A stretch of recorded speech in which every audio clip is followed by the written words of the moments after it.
Good morning from Herning. I'm Steve Bernstill, and the official news is I'm alive and well.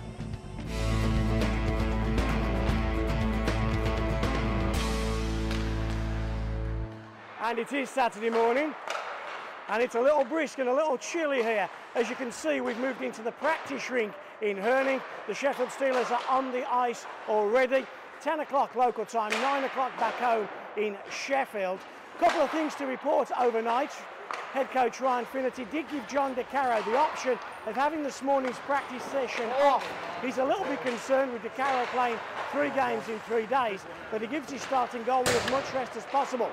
As you can see over my left shoulder, DeCaro waved that option, and DeCaro did skate.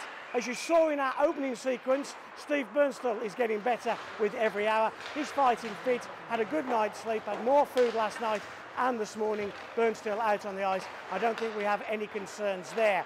The other good news, Mike Ramsey came through the first game back after that hand injury. He's had it strapped up today, he's had it well padded, but when we spoke to him this morning, he came through without any reaction whatsoever. It's still a little weak, the forearm's still a little weak, but with every day, it's getting stronger and stronger. Well, the recipe for today, after the practice here at Herning, back to the hotel where they'll have lunch, a little bit of a rest before more food and a pre-game meal. Back here for 5 o'clock local time, 4 o'clock in England, and the Sheffield Steelers taking on Herning at 7 o'clock local time. Now, Herning last night went down to a surprise defeat.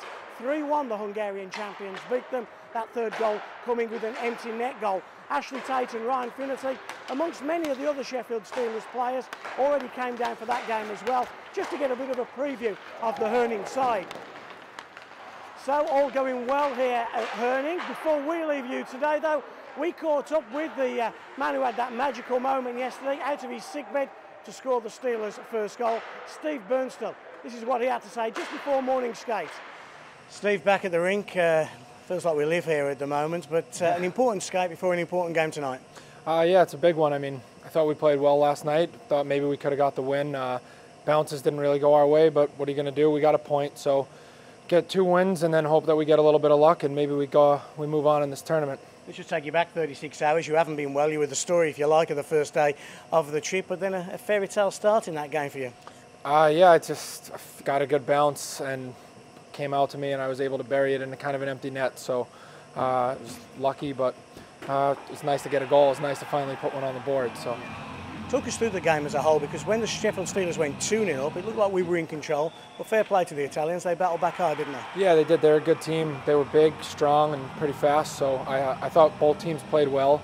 Both teams kind of had their goes at each other, and they were able to get back at us, tie the game, and we went back up 3-2. They tied it again on kind of, I don't know, what I thought was a little bit of a lucky goal. They kind of kicked it in, and then came down to the shootout, and they were able to get those 2 goals. So.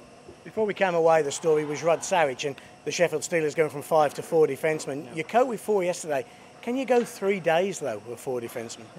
Yeah, I think so. It'll be tough, but it's all just managing your ice time and your energy and making sure they eat right and sleep well when you're not at the rink. So, but it's definitely tough. Losing Roddy's hard. He's, he's the backbone of the D, and every guy looks up to him. So it's hard losing him. Yeah. Did you come back after the our game last night and watch the Herning-Hungarian game? Yes, I did. What were your thoughts there, and what can we expect from Herning tonight?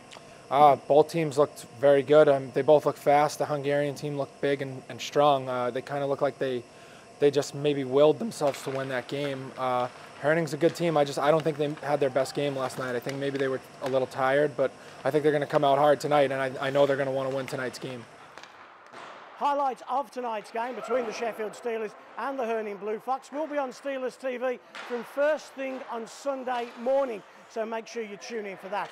If you'd like live action, why don't you follow us on Twitter? You can follow the Steelers at Steelers Hockey, myself at Simsy, or the player coach Ryan Finnerty at Finner16. In fact, Twitter's been a main talking point of the Sheffield Steelers whilst they've been away in Denmark. Mike Ramsey, John DeCaro, they've just joined Twitter. You can follow them as well. They've got 200 followers in just 1 day. Search them, look for them, and follow them. That's all for now. We'll be back on Sunday morning with the highlights of the Sheffield Steelers against Herning Blue Fox, Game 2.